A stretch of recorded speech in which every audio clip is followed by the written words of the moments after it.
আমাকে 2 packet chowmein দাও তো। চাউমিন 2 প্যাকেট দিই।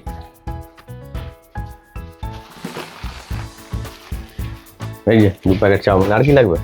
5 লিটার সরষের তেলের জার একটা দাও। সর্ষের তেলের জার একটা দিই।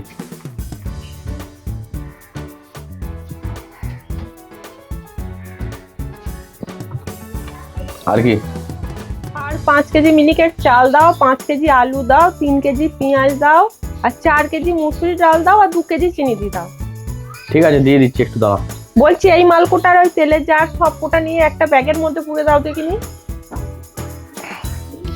এই যে তোমার জিনিস কোটা। বলছি কত হচ্ছে একটু হিসাব করো তো। ঠিক আছে, হিসাব করে দিচ্ছি আমি। চাল, আলু, তেল, চাউমিন, পেঁয়াজ, সর্ষের তেলের জার,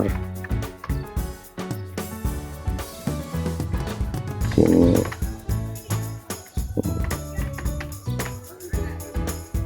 তোমার হচ্ছে 3850 টাকা। ঠিক আছে, আমাদের তো মাসে মাইনে হয়, তুমি পয়সাটা ধরো 10-12 দিন, আজকে তো 4 তারিখ, তোমার ঠিক 15 তারিখ করে আমি এসে দিয়ে যাব। এমনিতে তো আমি বাকি সেরকম দিই না, বাকি দিলেই সমস্যা হয়ে যায়। যাকে বাকি দিই সেই মানে বেপাত্তা হয়ে যায়। তো যাই হোক, বললে যখন আর কি বলবো, নিয়ে যাও। কিন্তু এই যে 10-12 দিন সময়টা দিলে এর মধ্যে যেন দিয়ে যাও, ঠিক আছে? হ্যাঁ হ্যাঁ ঠিক আছে, আমি এসে দিয়ে যাব। আসছি।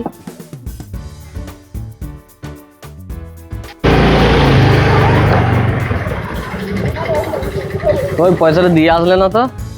বললে যে 15-16 তারিখ করে দিয়ে যাও, আজকে 25 তারিখ হয়ে গেল, কি ব্যাপার? পয়সা তো পরশু পাক্কা দিয়ে দেবো। ঠিক আছে, পরশু দিন যেন দিয়ে এসো, আমাকে যেন আর আসতে না হয়, ঠিক আছে?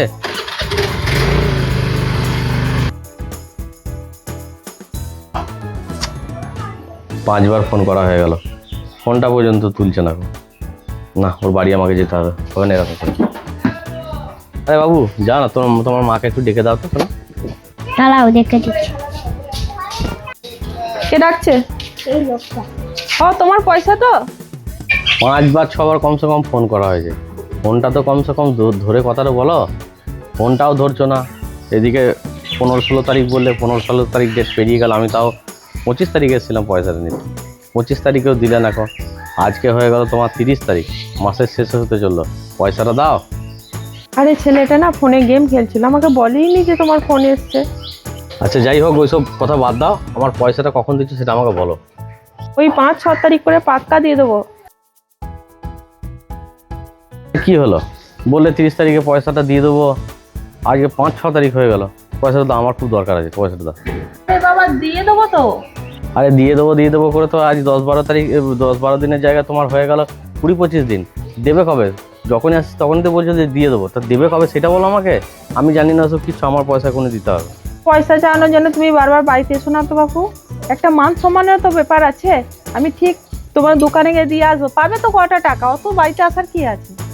এই তো সমস্যা, আমি য টাকাই পাই, যেই 3800 টাকা তোমাকে মাল দিয়েছি, 3800 টাকা মালে হয়তো 200-250 টাকা আমার হয়তো লাভ থাকবে।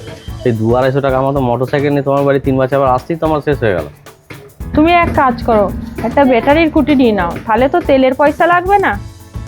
মানে কি বলবো, হ্যাঁ? তুমি পয়সাটা দিয়ে দেবে, আমার ঝামেলায় মিটে যাবে। আমি ব্যাটারি স্কুটি নেবো, আবার তোমার জন্য, তোমার এই ধারের পয়সা আদায় করার জন্য আমি ব্যাটারি স্কুটি কিনতে যাবো নাকি? আচ্ছা মুশকিল তো, মানে যা খুশি তাই। আর পয়সাটা কবে দিচ্ছ সেটা আমাকে ঠিক করে বলো। যখন হবে তখন ঠিক দিয়ে আসবো। আমি কি বাড়ি থেকে পালাচ্ছি নাকি?